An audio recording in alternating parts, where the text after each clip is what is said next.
Live from New Delhi, you're watching DD India, India's voice to the world. This is Sports Buzz with me, Deepika, and coming up in the next half an hour. Mouth-watering encounter awaits Delhi fans as Rajasthan Royals aim to secure playoffs qualification against Delhi Capitals today at New Delhi's Arun Jaitley Stadium. In Premier League encounter, Manchester United hammered by Crystal Palace at Selhurst Park. The defeat leaves United at 8th position. Ten Hag says he's ready to fix the loopholes. Paris Saint-Germain all set to face Borussia Dortmund in UEFA Champions League semi-finals tonight at Parc des Princes. Mbappe to play his final Champions League match in French capital, donning the PSG jersey.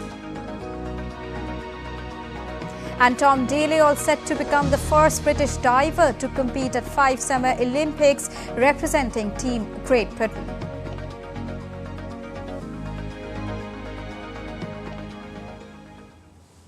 And now to begin with all the latest from the world of Indian Premier League.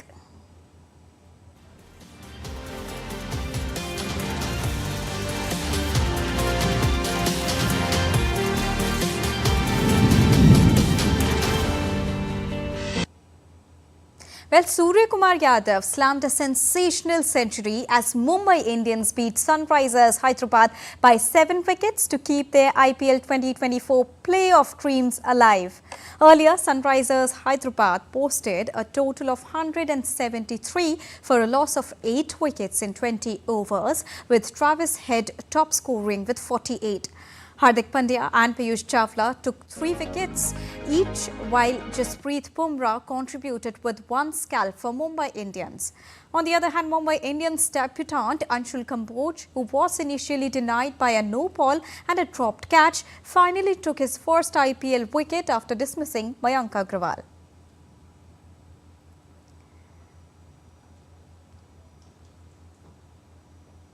Meanwhile, Delhi Capitals will take on Rajasthan Royals in the 56th match of the Indian Premier League at New Delhi's Arun Jaitley Stadium today. Rajasthan is just 1 victory away from confirming its playoff position, while Delhi Capitals need to win all remaining games from here onwards. Now, though things were falling into place for the Capitals in the last few games, the loss at Eden Gardens was a step backwards. Now, as per Royals, who are currently at a comfortable 2nd position on points table, they need to make sure that they do not lose the momentum which they have built thus far in the competition.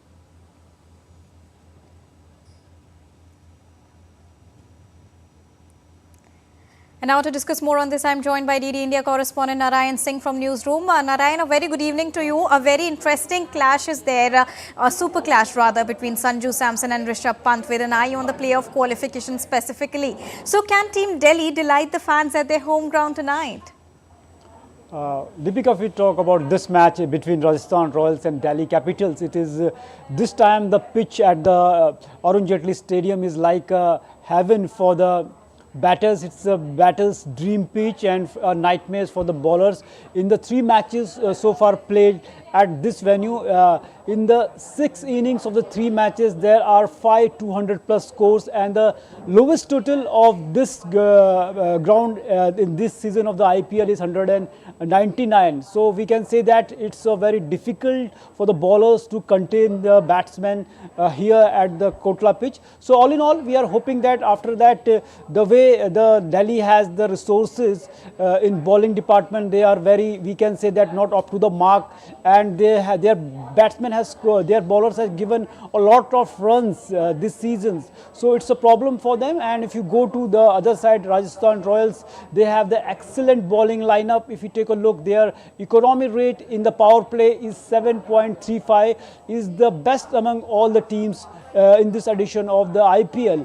And the way the Rajasthan bowlers, especially the Trent Bolt, Sandeep Sharma and Avesh Khan, in the every phase of the match, whether it is the power play, middle overs or death over, they have done exceptionally well.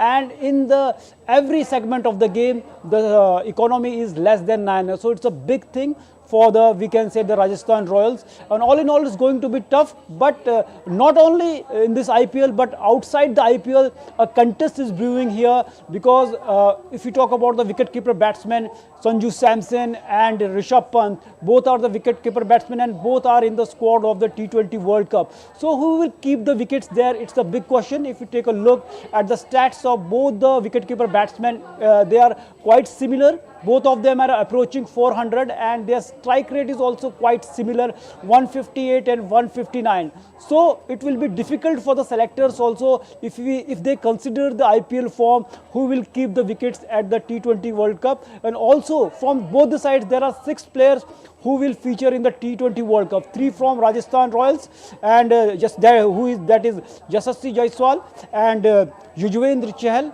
And we can say that from Delhi Capitals, we have Rishabh Pant, Akshar Patel, and as well as one more player. So it is going to be outside the IPL also, there is a contest brewing between the different players. And when we talk about the contest that you're talking about and considering the performance of the players, especially Riyan Parag, eyes would also be on Riyan Parag's performance as well tonight. Do you think can he earn his stripes for bigger international tournaments from the pitches of IPL, Narayan? Definitely, the kind of performance he has displayed throughout the tournament. He is the top scorer for the Rajasthan Royals this season. He has 409 runs under his belt this season in the last encounter between the two teams that was played in the Jaipur. So in that match also, he was the, we can say, the key man for the Rajasthan Royals to win the match. The Rajasthan were 3 down early, and after that he played an unbeaten knock of 84 runs and helped Rajasthan Royals to seal that match. But here today, as we know, that's a batter's paradise at the Arun Jaitley Stadium, and again he can be the key man for the Rajasthan Royals. If you take a look, the team of the batting order of the Rajasthan Royals, they have a batting heavy unit. At the top of the order, they have Josh Butler, Yashasvi Jaiswal, Sanju Samson, and then Riyan Parag also there. The kind of form he has gained this season, it is exceptional. And down the order, they have the hard-hitting Roman Powell. So all in all, it's a good batting, but also their bowling is clicking. This is the good thing. But in that case, Delhi, if you talk about Delhi Capitals, they need to be ball better in this match, because the batting line of the Rajasthan Royals is quite great. And also when we talk about tonight's match, Narayan, which are the players that both the teams really need to be careful of, need to be wary of, because this is a crucial encounter for both of them indeed? Definitely, it's a crucial encounter, because from here, Rajasthan Royals leaded the points table for 5 weeks, and in the last match they lost against HRH by one run, and because of that they were displaced to the second place. So it is very important in that sense. They will not only if they win today's match, they will reclaim that top spot. Also, they will seal the berth for the playoffs, because the top 2 teams who will be there in the points table, automatically they will get a second chance to play final. For Delhi Capitals, if they beat a team like Rajasthan Royals, it will act as a morale booster for them, and also they will go closer to the playoff berth. In that sense, it is very important match for both the teams. And considering the fact that next year there will be a big auction in the IPL, and every player will try to enhance his performance so that he can present his case in that auction also. A very quick last question, Narayan, because we also know that T20 Cricket World Cup is also arriving, and we see IPL in both the manners, both as one run machine that produces good number of players, and on the other hand we also assume that IPL is somewhat disturbing the schedule of the players. What do you think how IPL is going to behave for the upcoming Cricket World Cup, Narayan? There are different aspects of the game. Few players can take it as a positive, because here it's giving a platform the players to showcase their talent. They are playing against the best in the world. The bowlers are bowling the best batsmen in the world, and the batsmen are also getting the best bowlers in the world. So in that sense, it's like a best preparatory ground for any player in the world. But the schedule is very tight. In that case, we can say that after that they will directly, the players who are there in the T20 World Cup directly travel to their T20 World Cup in the Caribbean and America. So it can be quite hectic for them. But IPL is we can say that it has given the best players to the world, not only India, but it also helped them foreign player to rediscover their form. So in that case, it's going to be a great platform. And in today's match, there are 6 players from both the teams are playing. So they will also try to polish their skills, and they will also try to make present a case for themselves to be there in the playing 11 of the T20 World Cup for their respective teams. All right, thank you so much, Narayan, for joining us and bringing us a rounded perspective on not only today's match, but India's planning for the upcoming T20 Cricket World Cup as well. Moving on now, let's get you an update from the world of table tennis. India's Manika Batra is all set to secure the biggest victory of her singles career, and she's done that, beating world number 2 Wang Man-yu to progress to the round of 16 at Saudi Smash in Jeddah on Monday. Now, Manika Batra, who recently lost her status at the top-ranked Indian female to Srija Akula, beat China's Wang by 6-11, 11-5, 11-7, 12-10 in just 37 minutes.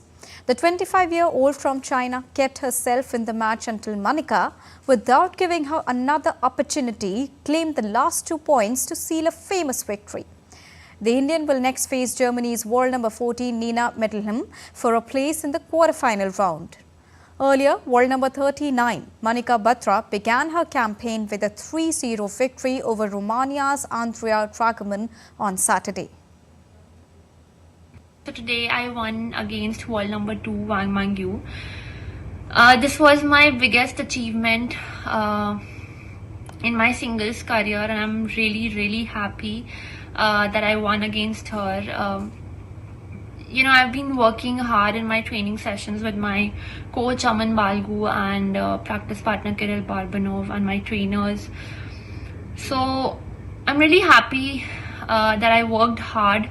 क्योंकि एक दिन की मेहनत नहीं है. Of course you have to keep on working hard, days, months, years.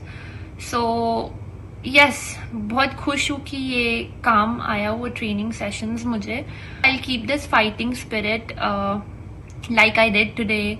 I was fighting for every ball, give up नहीं किया. So I'll keep this fighting spirit for my next match and coming tournaments. Moving on now, let's quickly get you all the latest from the world of soccer. Well, Crystal Palace beat Manchester United by 4-0 in the Premier League match on Tuesday. Crystal Palace's 4-0 demolition of United has now left Erik ten Hag's men in real danger of missing out on a European place for next season as unwanted records continue to tumble. Meanwhile, United delivered a woeful display at Selhurst Park as first-half goals from Michael Olise and Jean-Philippe Matita gave Palace a deserved lead by the break. The defeat has left United at the 8th position in the Premier League's point table and with just 1 victory in their last 7 Premier League games. We are moving for a short break, but still to come on DD India Sports Pass.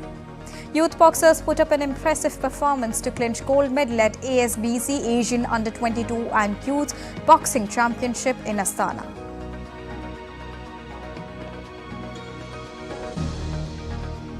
And David Moyes is all set to leave West Ham at the end of the season.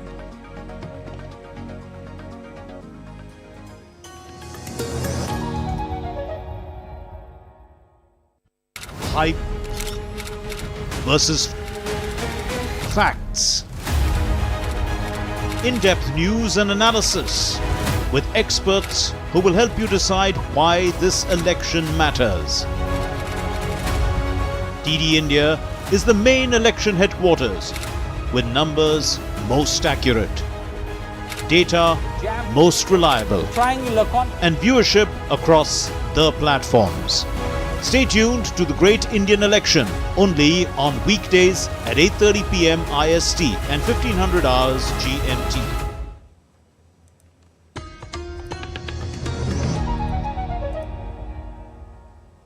Welcome back after that short break. You're watching DD India Sports Pass and I am Deepika Mehto. Moving on, continuing on English soccer updates. Now, Paris Saint-Germain's coach Luis Enrique said, "We will win," quote unquote. And this is only the French he knows on Monday as his team prepared to face Borussia Dortmund in the return leg of the Champions League semi-final scheduled to take place on Tuesday.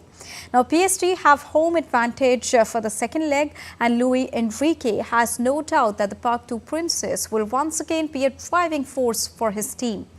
Borussia Dortmund have a 1-0 lead going into the second leg, but Dortmund have never won at Paris Saint-Germain in their previous 3 visits, and their last match at Parc des Princes that ended in a 2-0 loss during the group stage in September.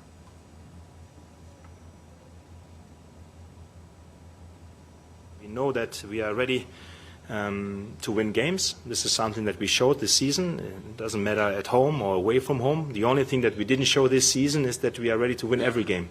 And this is the reason why we are struggling in the Bundesliga, but also the reason why we are sitting here and talking in front of a semi-final. That's always a bit difficult for us coaches. What will the match be like? It will depend on the result. I know what kind of match we will try to play, and from then on, the result will also be that of the attitude by the opponent. So in these second leg matches, surely the opponent's attitude can also change. But in principle, our mentality is to play the game the same way, regardless of whether we can turn it around during the game. The objective is to try to be better than the opponent, generate more scoring chances and win the game. That will be our mentality from minute 1.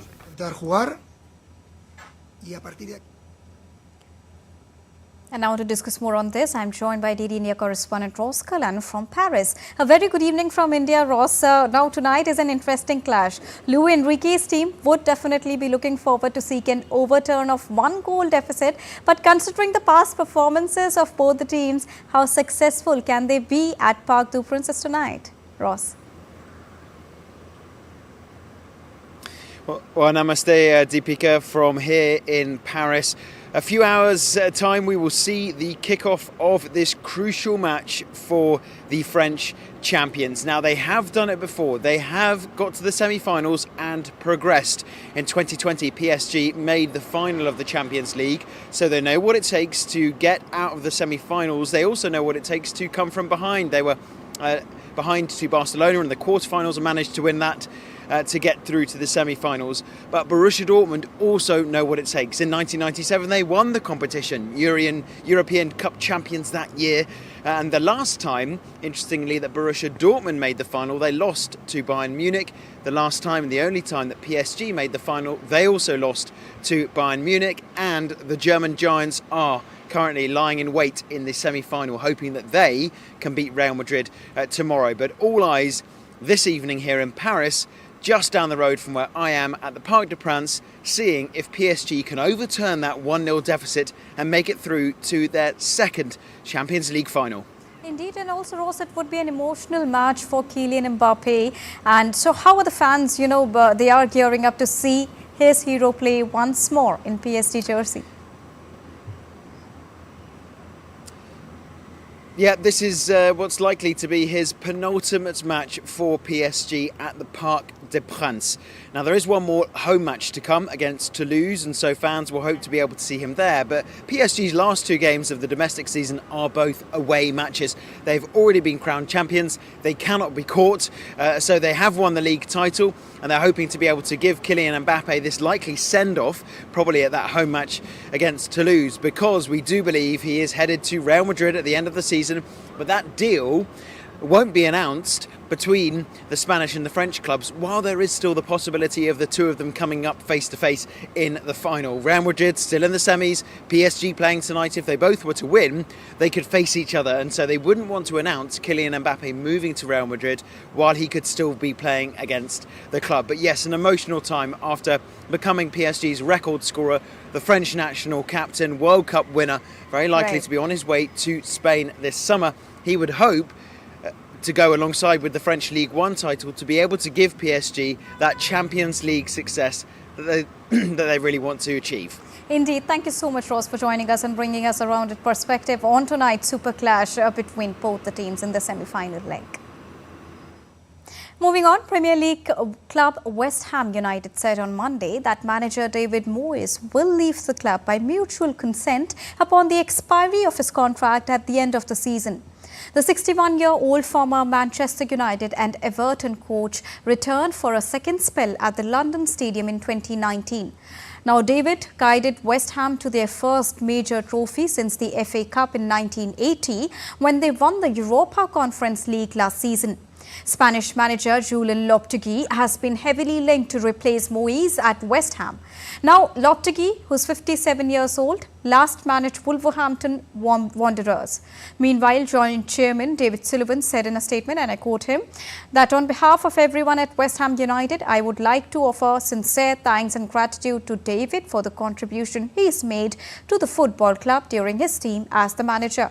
David has been responsible for a period of great progress and success in the history, and we are extremely grateful for all his hard work, commitment and dedication to the role, unquote. Staying on soccer, in Saudi Pro League, Al Hilal's Malcolm scored an 89th minute winner to extend the league leaders' unbeaten streak to 30 league matches, as it now put away Al Hilal by 2-1. Well, Al Hilal were first on the board when Firas Al Buraikan was quick to capitalise on the rebound in 30th minute for the home side. But the visitors came back in the second half with Malcolm playing a hand in both the goals. Soon after the interval, the Brazilian beautifully set up Alexander Mitrovic, who headed in the equaliser. Malcolm's solo effort in the 89th minute put the Riyadh-based side over the top, securing the 3 points and putting them at 86 points, which is 12 ahead of second place Al Nassr and leaving Al Ahly in third with 55 points. Fans were seen celebrating Sporting Lisbon's victory on the streets, waving scarves, chanting and cheering. Sporting supporters celebrated securing their second league title in the last 4 years. Sporting claimed a 20th Portuguese title on Sunday after Famalicão beat Benfica by 2-0. Sporting, who've lost only twice in the league this season, beat Portimonense on Saturday, and now they hold an 8-point advantage over second place Benfica with 2 matches remaining.